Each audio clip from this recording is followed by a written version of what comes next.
Hello friends, welcome to exam prep channel. आपको पता तो है ही कि चैनल पे चल रहा है आरआरबी एनटीपीसी एग्जाम का संपूर्ण कोर्स और इस कड़ी में ये है तीसरा वीडियो जिसमें कि हम लाए हैं जीके का मॉक टेस्ट। इससे पहले 2 वीडियो हम ला चुके हैं और यदि आपने वो वीडियो नहीं देखे हैं तो आप डिस्क्रिप्शन में जाकर लिंक पर क्लिक करके वो वीडियो देख सकते हैं। तो चलिए स्टार्ट करते हैं इस वीडियो को और देते हैं आप और हम इस मॉक टेस्ट को एक साथ। लीजिए, पहला क्वेश्चन आपके सामने है, सत्य और अहिंसा मेरे ईश्वर हैं, किसका कथन है? महात्मा गांधी, महात्मा बुद्ध, महावीर स्वामी या फिर गोपाल कृष्ण गोखले? किसका कथन है सत्य और अहिंसा मेरे ईश्वर हैं? कमेंट करें आंसर ए, बी, सी या डी। सारे बच्चे कमेंट कीजिए। आप लोग कमेंट नहीं करते हैं तो इसका जो सही उत्तर होगा बच्चे वो होगा महात्मा गांधी। महात्मा गांधी ने कहा था कि सत्य और अहिंसा मेरे ईश्वर हैं। बढ़ते हैं अगले प्रश्न पे। नेक्स्ट क्वेश्चन है, जब किसी प्रिज्म से श्वेत प्रकाश का विक्षेपण होता है तो निम्न में से किस रंग का सर्वाधिक विचलन होता है? जब किसी प्रिज्म से श्वेत प्रकाश का विक्षेपण होता है तो कौन सा रंग सर्वाधिक विचलित होता है? लाल, हरा, बैंगनी या पीला? क्या होगा सही उत्तर? कमेंट करें आप लोग। श्वेत प्रकाश का जब विक्षेपण होता है तो सबसे ज्यादा कौन सा रंग विचलित होता है? विचलन किस रंग का होता है? तो इसका सही उत्तर क्या होगा? इसका सही उत्तर हो जाएगा बैंगनी। बैंगनी रंग सबसे ज्यादा विक्षेपित होता है और जो लाल रंग है वो सबसे कम विक्षेपित होता है। विबज्योर, याद रखेंगे आप लोग, विबज्योर। और इसका क्रम क्या होगा? सबसे ज्यादा विक्षेपित यानी कि वायलेट अर्थात बैंगनी और सबसे कम रेड अर्थात क्या हो जाएगा? लाल। ओके, इस क्रम में ये अधिक और ये क्रम कम। ओके, देखते हैं अगला प्रश्न। नेक्स्ट क्वेश्चन है, सीधा और आभासी प्रतिबिंब हमेशा किससे बनता है? इनमें से किससे हमेशा सीधा और आभासी प्रतिबिंब बनता है ये बताना है आपको। और आपके ऑप्शंस हैं समतल और उत्तल दर्पण, केवल समतल दर्पण, अवतल और उत्तल दर्पण या फिर केवल अवतल दर्पण। क्या होगा सही उत्तर? किससे हमेशा सीधा और आभासी प्रतिबिंब बनेगा? तो सही उत्तर क्या होगा? इसका सही उत्तर हो जाएगा समतल और उत्तल दर्पण। इससे क्या होता है? हमेशा जो प्रतिबिंब बनता है वो कैसा होता है? सीधा बनता है। और आपको पता तो होगा ही कि जो सीधा प्रतिबिंब होता है वो हमेशा क्या होता है? आभासी होता है। Okay, clear? समझ आ गया? चलिए देखते हैं अगला प्रश्न। नेक्स्ट क्वेश्चन है, माउंट एटना क्या है? माउंट एटना क्या है? ऑप्शन है पर्वत, ज्वालामुखी, पठार या फिर इनमें से कोई नहीं। कमेंट करें अपने answer A, B, C, D. क्या होगा सही उत्तर? ए, बी, सी या डी? तो इसका जो सही उत्तर होगा बच्चे वो होगा क्या? ज्वालामुखी। माउंट एटना क्या है? एक ज्वालामुखी है, सक्रिय ज्वालामुखी है, एक्टिव वोल्केनो है। कहां पे है? इटली के सिसिली पर्वत में ये स्थित है और सक्रिय ज्वालामुखी है। अगला प्रश्न ये रहा आपके सामने, असहयोग आंदोलन वर्ष 1922 में क्यों वापस ले लिया गया? असहयोग आंदोलन, नन कोऑपरेशन मूवमेंट को 1922 ईस्वी में क्यों वापस ले लिया गया ये बताने हैं आपको। ऑप्शंस हैं सरकार द्वारा सभी मांगे मान ली जाने के कारण, दूसरा है चौरी चौरा कांड के कारण, तीसरा है लोगों के इसके विद्रोह में आ जाने के कारण और चौथा है उपर्युक्त सभी। तो क्या होगा सही उत्तर? कमेंट करें आंसर ए, बी, सी या डी। सारे बच्चे जवाब दें। तो इसका जो सही उत्तर होगा वो क्या होगा? वो होगा option number B, Chauri Chaura कांड के कारण। चौरी चौरा में हिंसा भड़क गई थी तो यहां इसी कारण से महात्मा गांधी ने इस आंदोलन को वापस लेने का फैसला किया गया था। 10 मार्च 1922 को महात्मा गांधी को गिरफ्तार कर लिया गया था और उसके बाद क्या हुआ था? विभिन्न नेताओं को भी गिरफ्तार कर लिया गया और इस प्रकार से असहयोग आंदोलन, नॉन कोऑपरेशन मूवमेंट समाप्त हुआ। अगला क्वेश्चन ये रहा आपके सामने, डंकन मार्ग किसके मध्य स्थित है? डंकन मार्ग किसके मध्य स्थित है? Duncan passage. ऑप्शन है मिनिकॉय और अमीनदीवी, मिनिकॉय और मालदीव, लिटिल अंडमान और कार निकोबार, साउथ अंडमान और लिटिल अंडमान। कहां पे स्थित है डंकन पैसेज? डंकन मार्ग कहां स्थित है ये बताना है आपको। तो ये स्थित है कहां पे? ये स्थित है, कमेंट करिए आप लोग, ए, बी, सी या डी। हिंद महासागर में एक स्ट्रेट है ये, हिंद महासागर। तो इसकी जो चौड़ाई है, कुल चौड़ाई वो है लगभग 48 किलोमीटर, 48 किलोमीटर चौड़ाई है और स्थित है साउथ अंडमान और लिटिल अंडमान में के बीच। ओके, बढ़ते हैं अगले प्रश्न पे। नेक्स्ट क्वेश्चन है, प्रसिद्ध बौद्ध ग्रंथ दीपवंस की रचना कहाँ की गई थी? बौद्ध धर्म का प्रसिद्ध ग्रंथ है दीपवंस, महाकाव्य कह सकते हैं। तो इसकी रचना कहाँ की गई थी ये बताना है आपको। ऑप्शन है श्रीलंका, भारत, थाईलैंड या फिर नेपाल। क्या होगा सही उत्तर? कमेंट कीजिए आप लोग। तो इसका जो सही उत्तर होगा बच्चे वो क्या होगा? वो होगा क्या? श्रीलंका। श्रीलंका में की गई थी दीपवंस की रचना। किसके द्वारा की गई थी? ये की गई थी दीपांकर के द्वारा। और कौन से भाषा का है ये ग्रंथ? तो ये है पाली भाषा का ग्रंथ। ओके, बढ़ते हैं अगले प्रश्न पे। आप नेक्स्ट क्वेश्चन है, भगवान महावीर वन्यजीव अभयारण्य किस राज्य में स्थित है? भगवान महावीर वन्यजीव अभयारण्य किस राज्य में स्थित है ये बताने हैं आपको। भगवान Mahavir wild life sanctuary. Option से बिहार, मध्य प्रदेश, कर्नाटक या गोवा। कहाँ स्थित है ये? तो ये स्थित है बच्चे गोवा में। कहाँ पे है? गोवा में, पश्चिमी घाट में स्थित है और इसका बॉर्डर लगता है कर्नाटक से भी। ओके, बढ़े अगले प्रश्न पे। लीजिए नेक्स्ट क्वेश्चन ये रहा, प्रथम कृषि संबंधी जनगणना किस वर्ष कराई गई थी?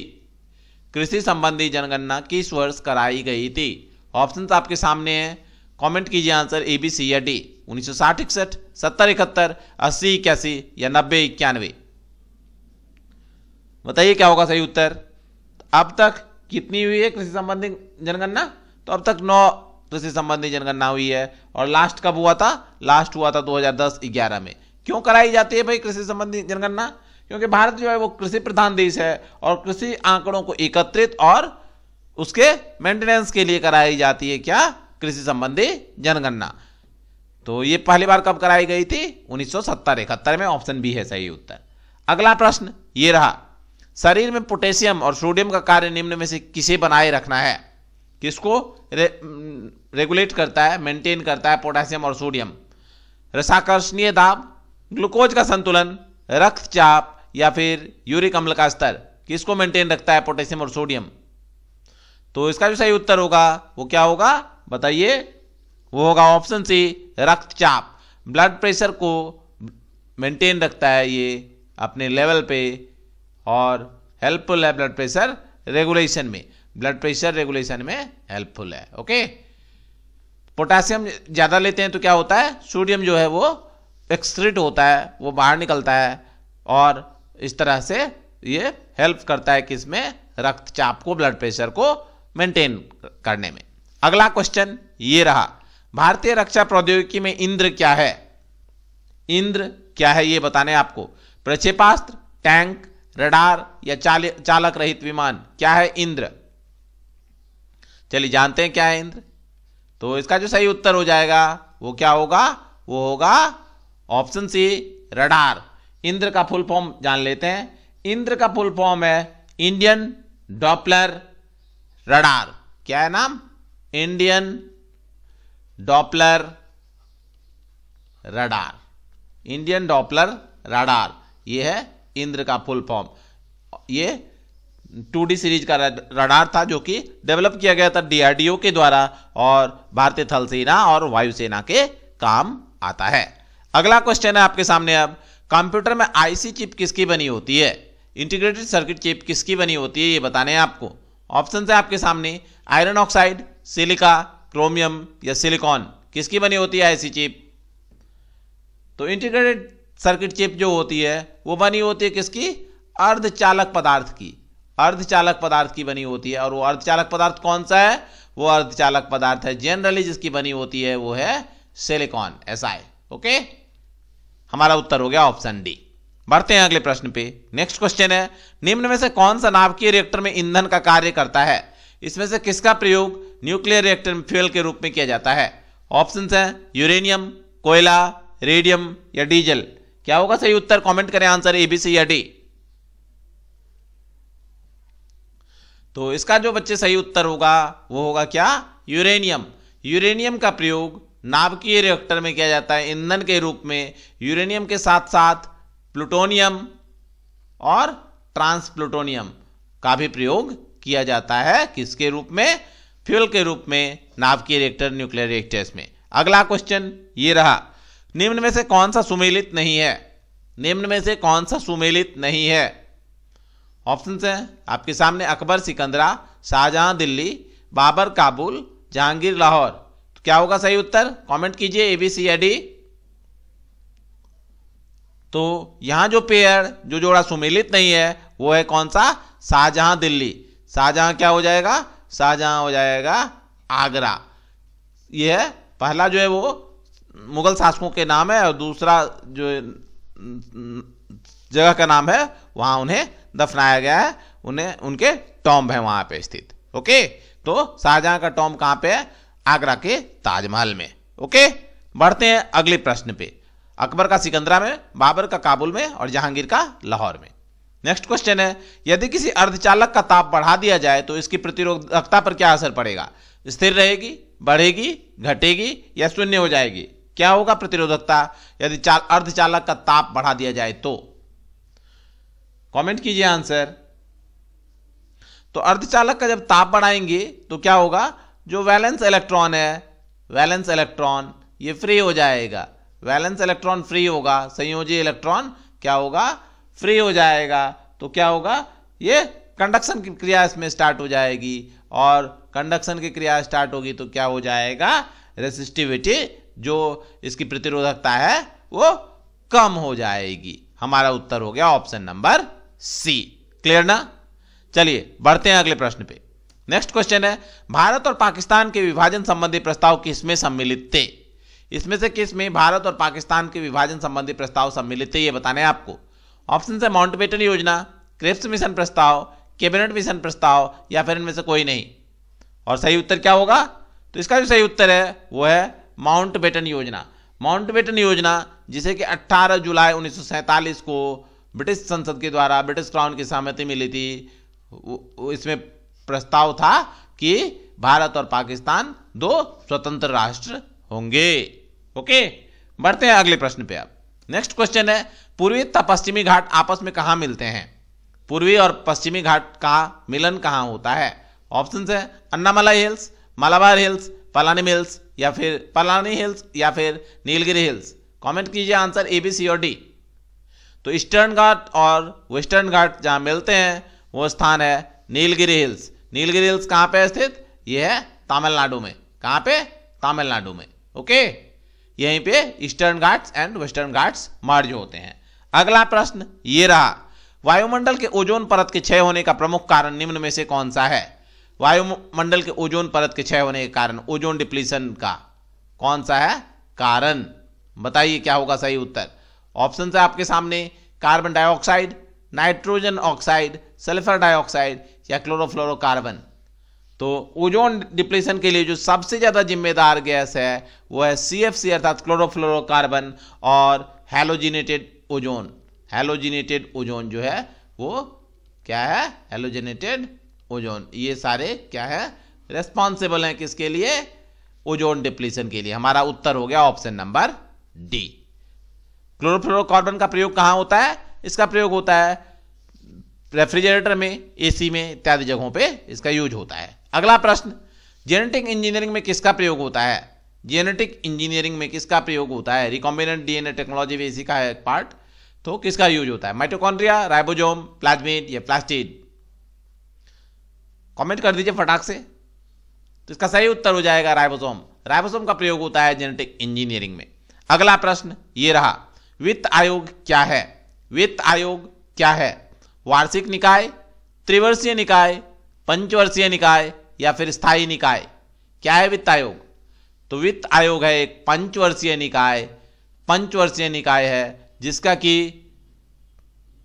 प्रावधान किया गया है किसमें? भारतीय संविधान के अनुच्छेद 280 के तहत ये प्रावधान है और इसमें वर्णित है कि वित्त आयोग 5 वर्षों के लिए होगा इसका कार्यकाल। अभी जो वित्त आयोग है वो जिसका कार्यकाल चल रहा है जो कि 31 मार्च 2020 तक, वो कौन सा है? वो है 14वां वित्त आयोग। 14वां वित्त आयोग अभी चल रहा है। इसका अनुमोदन का जो कार्यकाल है वो लागू है 31 मार्च 20 तक। 14वें वित्त आयोग के अध्यक्ष कौन थे? तो 14वें वित्त आयोग के अध्यक्ष थे YV रेड्डी। कौन थे? YV रेड्डी। और 15वें वित्त आयोग का अध्यक्ष किसे बनाया गया है? कमेंट करना आप लोग कि 15वें वित्त आयोग का अध्यक्ष किसे बनाया गया है। कमेंट में बताना आप लोग ये क्या होगा सही उत्तर? ओके, 15वें वित्त आयोग के अध्यक्ष। बढ़े अगले प्रश्न पे, चलिए देखते हैं नेक्स्ट क्वेश्चन जो कि है आपके सामने आने वाला कुछ क्षण में। लीजिए क्वेश्चन आ गया, कृष्णदेव राय किसके समकालीन थे? कृष्णदेव राय किसके समकालीन थे? बाबर, हुमायूं, जहांगीर या अकबर? किसके समकालीन थे कृष्णदेव राय? विजयनगर साम्राज्य के थे ना? किसके समकालीन थे बताइए? तो ये समकालीन थे किसके? बाबर के। बाबर के 1509 से लेके 1529 ईस्वी तक, और बाबर की मृत्यु कब हुई थी? 1530 ईस्वी में। तो बाबर के समकालीन थे कौन? कृष्णदेव राय। अगला प्रश्न ये रहा, गर्भाशय में शिशु के विकास की जानकारी हेतु किसका प्रयोग किया जाता है? ऑप्शन है एक्सरे, अल्ट्रासाउंड, गामा रेज और यूवी रेज। किसका प्रयोग होता है शिशु के विकास की जानकारी के लिए? तो जिसका प्रयोग किया जाता है वो है अल्ट्रासाउंड मेथड। ओके, अल्ट्रासाउंड का प्रयोग किया जाता है। नेक्स्ट क्वेश्चन ये रहा, निम्न में से किसका जनसंख्या घनत्व सर्वाधिक है? इनमें से किसका जनसंख्या घनत्व सर्वाधिक है? चंडीगढ़, दिल्ली, पुदुचेरी या फिर लक्षद्वीप? किसका जनसंख्या घनत्व सर्वाधिक है ये बताने हैं आपको। तो इन चारों में जिसका सबसे अधिक जनसंख्या घनत्व है वो है कौन सा जगह? वो है दिल्ली। दिल्ली के बाद नंबर आता है चंडीगढ़ का। ओके, बढ़ते हैं अगले प्रश्न पे। नेक्स्ट क्वेश्चन है, अकबर के शासनकाल में भू राजस्व सुधारों के लिए कौन उत्तरदायी था? अकबर के शासनकाल में भू राजस्व सुधारों के लिए कौन उत्तरदायी था? ऑप्शन है जय सिंह, अबुल फजल, टोडरमल या बिरबल। क्या होगा सही उत्तर? कमेंट करें आंसर ए, बी, सी और डी। तो इसका जो सही उत्तर हो जाएगा बच्चे वो होगा क्या? टोडरमल। टोडरमल जो था वो अकबर के शासन में क्या था? वित्त मंत्री था और राजस्व मंत्री यही हुआ। तो यही था भू राजस्व सुधार के लिए उत्तरदायी। अगला प्रश्न ये रहा, शुष्क सेल का एनोड किससे बना होता है? ड्राई सेल का एनोड किससे बना होता है ये बताने हैं आपको।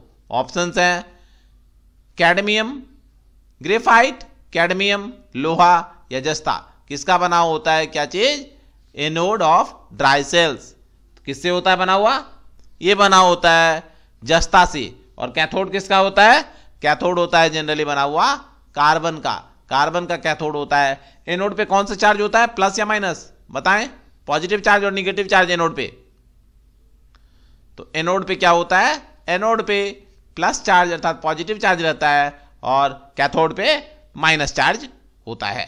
तो ये थे आज के 25 क्वेश्चन। आपके कितने मार्क्स आए कमेंट में हमें जरूर बताएं। साथ ही वीडियो को ज़्यादा से ज़्यादा शेयर करें जिससे कि हम डेली बेसिस पे आपके लिए वीडियो लाते रहें। और कल आपको सुबह के 10 बजे 10 AM में मिलेगी ज्योग्राफी की क्लास, भूगोल की क्लास। कल से आपको 2 वीडियो मिला करेंगे, तो सुबह 10 बजे मिलेंगे भूगोल के एक नए वीडियो के साथ। आप लोग वीडियो को ज़्यादा से ज़्यादा शेयर करें, लाइक करें और चैनल को सब्सक्राइब कर लें। धन्यवाद दोस्तों, मिलते हैं अगली वीडियो में कल सुबह 10 बजे।